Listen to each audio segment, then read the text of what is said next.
after graduation is when you started your private practice, correct? Yes. And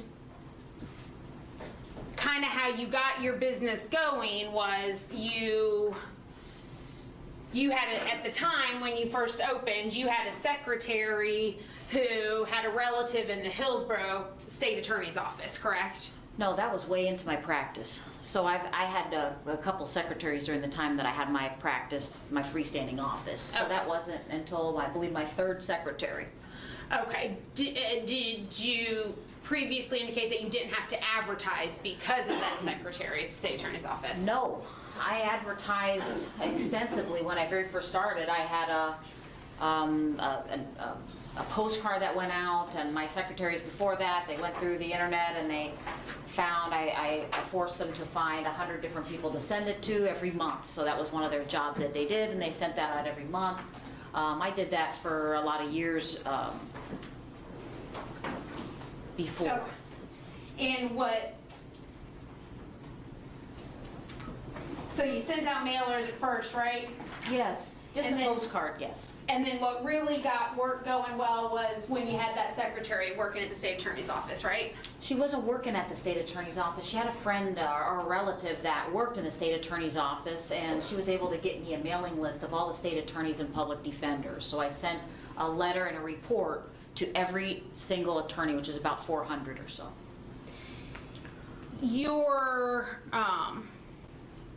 And the patients that you see, you've kind of kept your same patient base for a while, right? Once I had my freestanding office, it was an actual office location at Rocky Point, and I had that from 2008 to 2013, and then I transitioned my practice from that office to then telemedicine. So I chose which approximately 100 patients from my freestanding office, and I transferred them over to my telemedicine office. And so you still, or I guess maybe not right this minute, but generally this time period, you got about 100 patients that you treat, right? Yes, I have about 100 patients still. Okay. Yeah. And you agree that none of those patients suffer from psychosis, correct?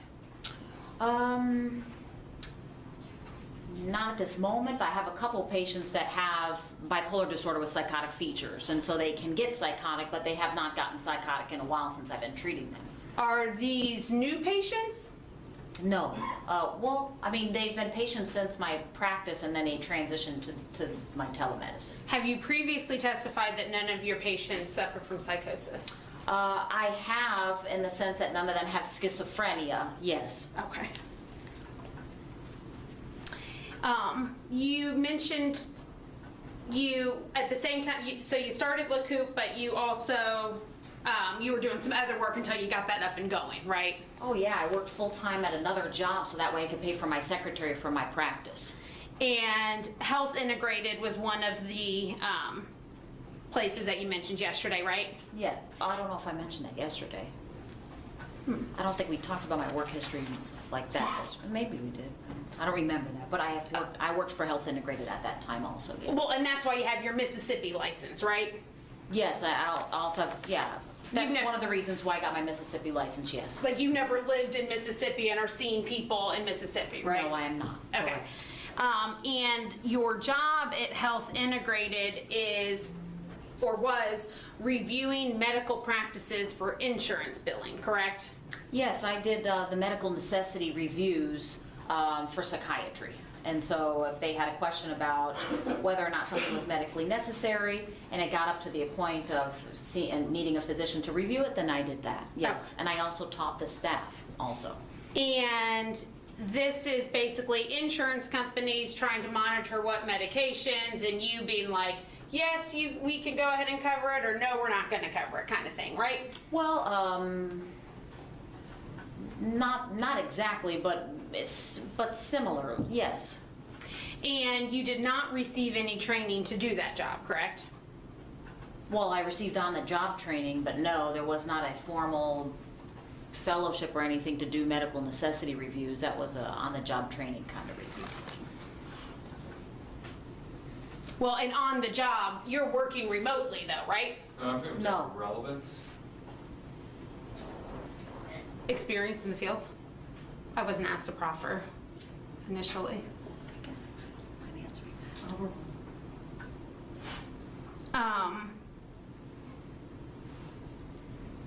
Oh, I'm sorry. You were not like physically in Mississippi doing this billing, right? No, that was actually just one of the clients that Health Integrated had. I was physically in the building of Health Integrated, but insurance companies are all over the United States, so there was different companies for different states, and I would do the medical necessity criteria for each different state. Specifically, Mississippi requires a license for that. Sometimes states don't. Texas is another one. I already had a Texas license since I went to medical school in Texas. And so, but as part of that job, you're not evaluating, you're not touching the people. You're reviewing records and making recommendations to the insurance companies. I'm actually calling the physicians also, or calling the staff there. So the patient's in the hospital, and then their case may come up for review, and then I would actually call the hospital and say, may I speak with a physician regarding this patient, and then I would actually speak with them about the patient and have a back and forth kind of conversation with them, as well as getting the medical records from the hospital, as well as also getting, like, they had some actual staff in the hospital as well, and so then they would report to me. So I had several different pieces of data going on at the same time. All right. And you also told the jury yesterday about running a working at a competency restoration program out in Texas, right? Yes, in San Antonio. And now, as part of this, you were not doing competency training, correct? Training other people on competency criteria, is that what you asked? Trying to restore people to competency. Yes, that is part of the job. Well, you competency restoration, as well as treating patients for competency restoration, but also treating patients that have been already deemed not guilty by reason of insanity, and they got released out into the community, and I was treating them. Okay. Let's back up a little bit. What is the difference between a competency evaluation and an insanity evaluation? Well, there's a big difference between the two. Okay. Competency evaluation, I'm just asking criteria for competency. So that's a very small scope. Just asking, can they work with their attorney? Well, first finding out their diagnosis. And due to that, then, can they work with their attorney? Can they display appropriate courtroom behavior? And all the different competency criteria, make sure that the person gets up to that level of competency. What are the rest of the criteria? Objective relevance. Under the umbrella of experience overall. So the competency criteria, whether or not they can work with their attorney, whether or not they can, and that would be able to know the specific facts of the case, whether or not they can participate. Trying to think about every single criteria.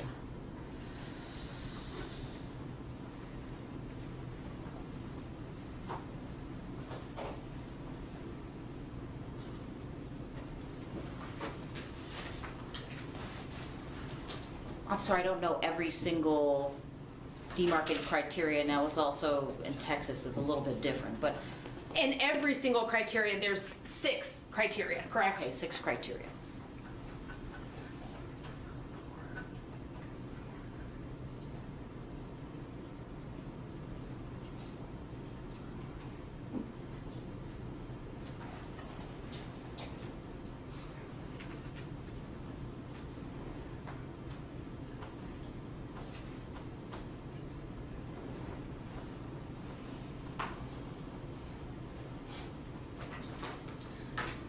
I'm sorry, you said you were unable to state the 6 competency criteria? I don't know them right offhand. I was doing a clinical evaluation, so I don't know them right offhand, and I don't know if they're different from Texas, but I know some of the criteria, but I couldn't tell you right offhand every single one right now. I wasn't prepared for that. Okay.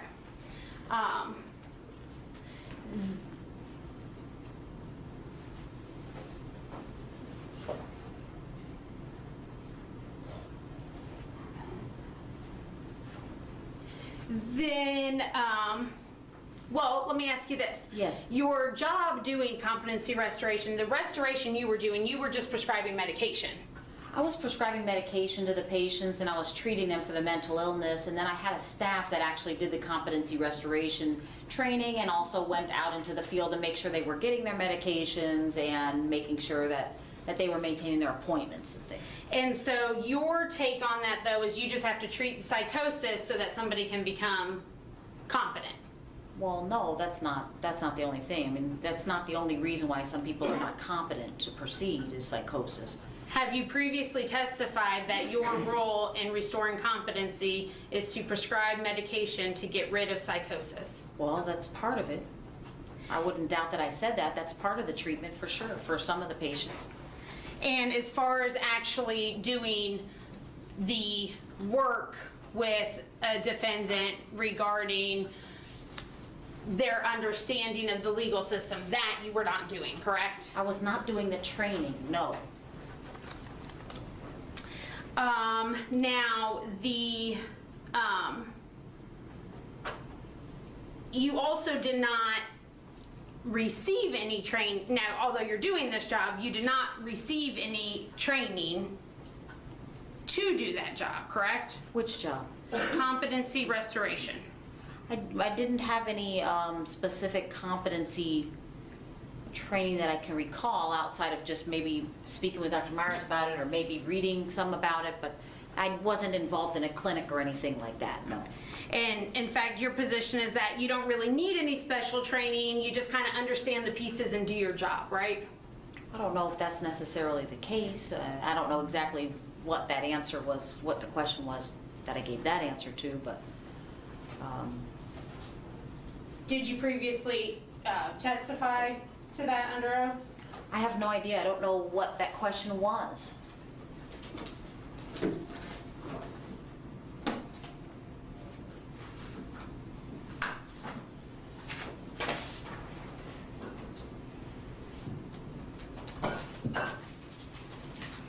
Would it refresh your recollection to review transcript of a deposition you did in January of 2017? Okay. Johnson, page 22. May I approach the witness, Judge?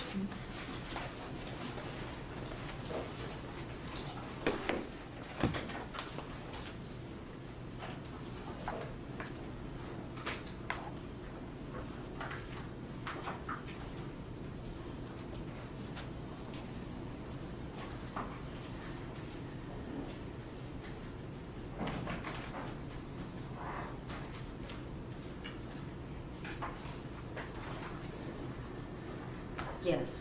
And that was regarding whether somebody had actually trained you directly to do competency restoration, correct? Yeah, she asked who taught me how to do competency restoration. And That you was the in- question. And you indicated that nobody really taught you, it's just kind of something you figure out, right? Well, I did say that, and that is sort of true. A lot of my job is on-the-job training, and they give the criteria, and then you go through that with each patient when you're seeing that.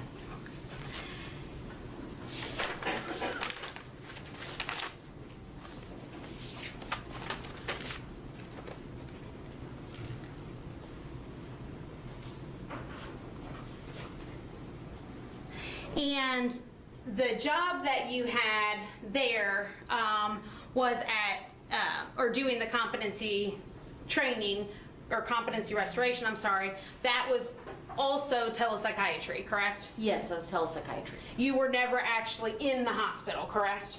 No, that wasn't, and that, when we're talking about that, that was actually an outpatient clinic. No, I'm talking about the competency. At North Texas? Oh, that's competency, I'm sorry, I did competency restoration in 2 different places. Okay. So is this, you're talking about right now in the hospital? Right. Okay. And you did not go to the hospital? I was not at North Texas, I was actually in Tampa doing that via telemedicine. And so your role there, well, let's discuss what that hospital was. That's out in Texas, right? Yes, And that would be for criminal defendants who have cases pending, right? yes, And the court has found them incompetent and sent them to this place, right? yes, And so they stay there and less and until restored to competency to go back and deal with their charges, correct? Yes. Okay. And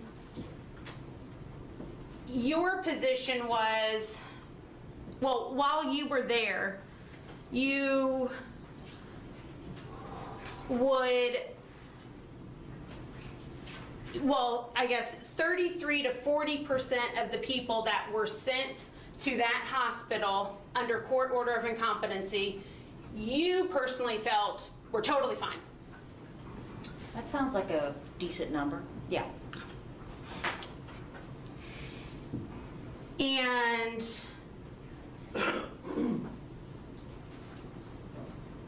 so your position was that 33 to 40% of those people that were sent there court ordered were malingering, right? Of the patients that I saw, yes. And you agree, though, that the people at the hospital have eyes on somebody and is better adept to making that call, correct? Oh yeah, I have had a whole team there. People that saw them 24 hours a day. I had a team there, and I saw them every day, and I did a treatment team meeting with them every day. I spoke with them all day long. I mean, we're on a computer screen and we can talk back and forth. So yes, and I took all of their input into consideration. Yes. And the people at the hospital, they have the benefit of having 24-hour, 7-day-a-week observation of this person, right? Whereas yeah. the court might not. Oh yeah.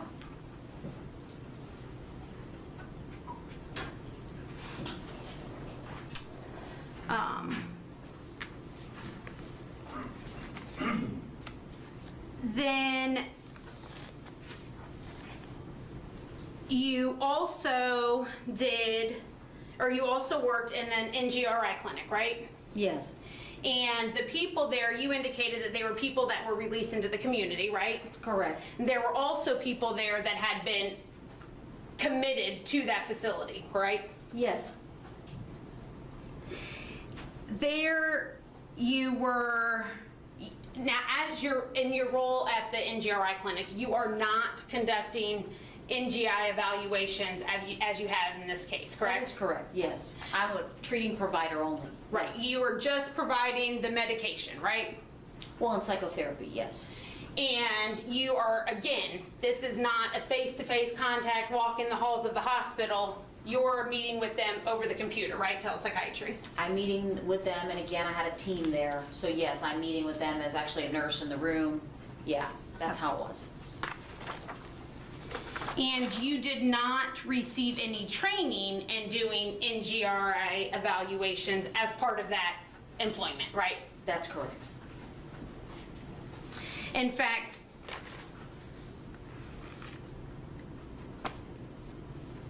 you've never been employed in a capacity where you were doing NGRI evaluations, right? Other No. than for yourself. Yes.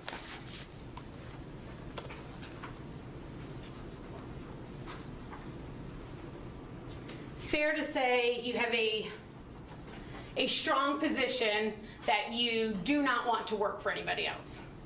Well, Objection, that's irrelevant, Your Honor. Reproach. Yes.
say, I don't remember exactly how I worded my question, but So I fair to don't say, like to work for other people. right, you have a pretty strong sense of not wanting to work for other people.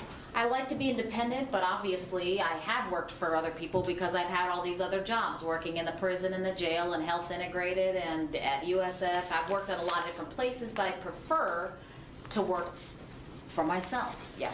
Fair to say you don't want to be in a position where somebody else is telling you how to do your job. I don't like people to tell me how to do my job. Yes, that's right. And I wanted to talk to you a little bit about those jail jobs. You had said that you were chief psychiatrist at a couple places. Yep. Now, Dr. Hernandez over at the county jail, Yes. you're familiar, well, you're aware that he works at the jail like 5 days a week, right? I don't know what his schedule is, but I do know he works there. Yeah. That was not your role in those facilities, right? No, that was my role. Well, you would show up about once a week, right? Right, because I guess they were smaller jails than this one. Okay. So yes, and in the capacity that I have been working, they put all of my patients on one day, and I just worked like a 10-hour day or something, yeah. And when the chief psychiatrist, it's an on-call job, right? Typically, yes, it is. So whoever is on call that night is the chief psychiatrist, right? Well, I don't know if whoever's on call that night is the chief psychiatrist. I mean, it's, different people are on call. I mean, we're doctors and different people are on call. So I don't know if Dr. Hernandez, I don't know what his schedule is. I don't know if he's on call or if he has other people take call. I really don't know. Okay. And so you never worked in a jail or prison or state hospital facility where you walked in the door every day, walked out the door every day, came back the very next day over an extended period of time, right? Well, at the prison I did. I walked there and I worked in there. I would do that on my vacations and my breaks, so I would be there for weeks at a time, but not for years at a time, but for weeks at a time between, you know, when I got a vacation from my actual job, then I would work there. So I would be there for weeks at a time. What is the APA? The American Psychiatric Association? Yes. The American Psychiatric Association. And you are not a member, correct? I'm not a member of the American Psychiatric Association. Okay. You disagree with their policies, right? Some of them, yes. You agree that it is the largest governing body for psychiatrists, correct? Yes, I mean, it's the American Psychiatric Association.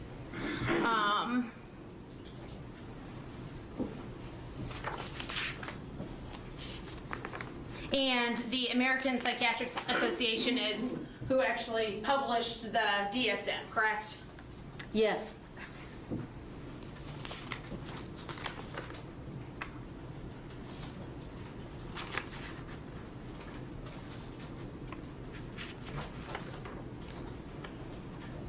You are not a member of the American Medical Association, correct? Correct. You are not board certified in forensic psychiatry, correct? No, that's not correct. Are you board certified? Who are you board certified by? The National Board of Physicians and Surgeons. All right, so let's break this down a little bit. Okay. There is American Board of Psychiatry and Neurology, Yes. right? APBN, yes. And APBN offers board certification across for psychiatry and neurology, right? Yes. And then there are subsets or specialties of psychiatry that you can also be certified in, correct? Subspecialties, yeah. Okay. And your position is that, okay, so you, in order to be board certified, you, through the National Board of Physicians and Surgeons, you have to first have board certification through the ABPN. Correct. The organization that you were board certified through is a grassroots organization, correct? Yes, it was developed by physicians. Yep. And that certification is based on you being certified through the ABPN, correct? Correct, to take the original boards and be board certified through them, yes. And, well, and you testified in deposition that ABPN and, Objections of hearsay. Proper impeachment. All right, now approach.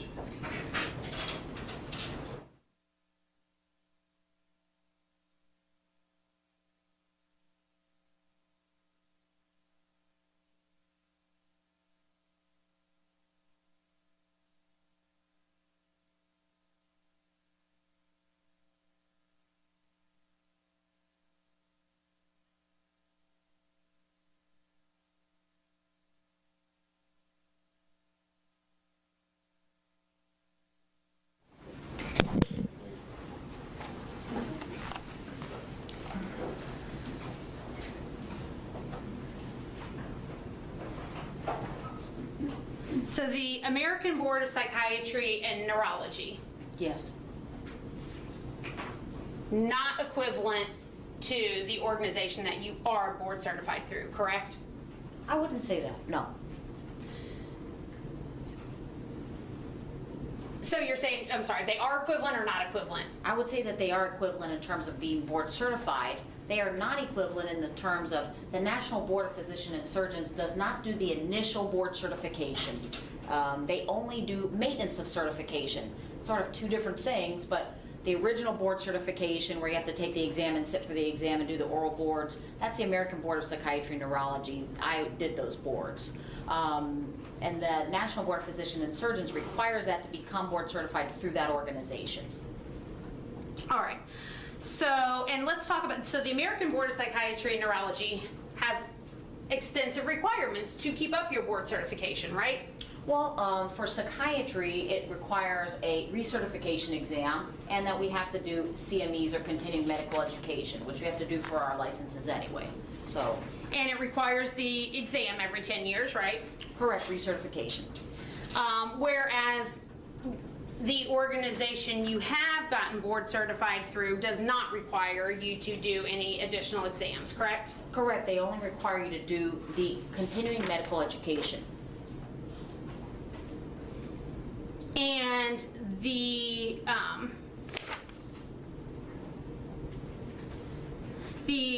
National Board of Physicians and Surgeons, this was established in 2015, I don't know when it was originally established. does not offer the initial certifications to psychiatrists, correct? They do not offer initial certifications for any physician, no. Okay. And so you testified that they are equivalent agencies. Well, they're equivalent board certifications, yes. You would agree that you are currently involved in a lawsuit suing the American Board of Psychiatry and Neurology based... Relevancy.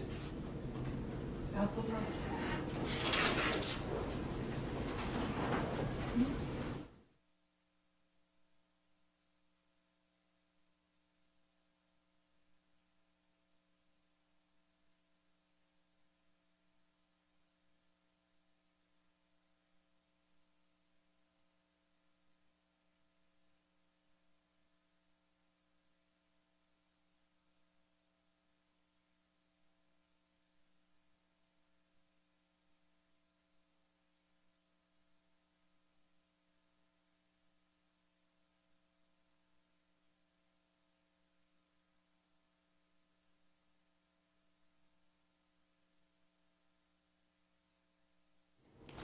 involved in a lawsuit in which you are suing the American Board of Psychiatry and Neurology, correct? I'm a named plaintiff in the lawsuit, yes. And as part of that lawsuit, you are asking for damages to be awarded based on loss of employment from not having their certification, correct?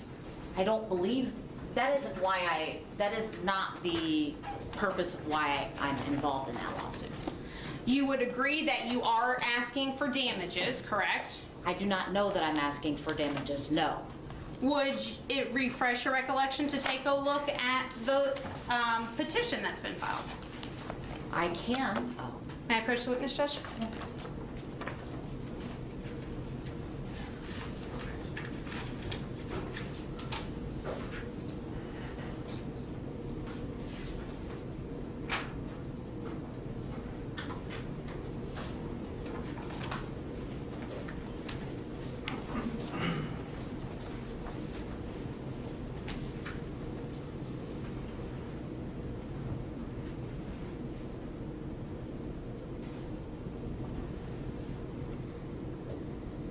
don't know that it's asking for damages. I don't know where that is.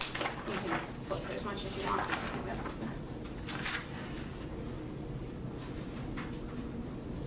Okay. Asking for, to be awarded damages to the maximum extent allowed under federal antitrust laws, right? What I was asking for is for them to accommodate pregnant and breastfeeding women. That was the reason for my complaint, because they would not allow me to sit for the boards, because they would not make an accommodation for me breastfeeding. Well, actually, they did make an accommodation for you, right? No, they didn't. They didn't. Did you, is it alleged in the petition that they offered you to come test in different intervals?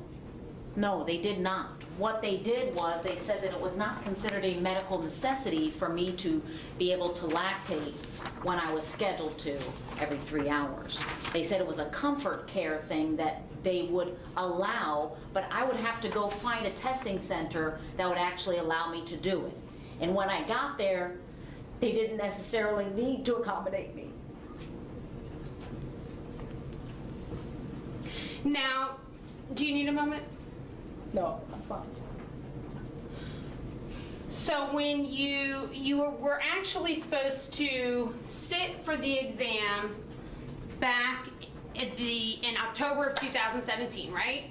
Yes, that's when I was pregnant. Yeah. And you asked them for a medical extension and they granted it to you, right? Yes, they did. And then you were offered a professional courtesy to treat the request as a comfort aid. Objection, Judge.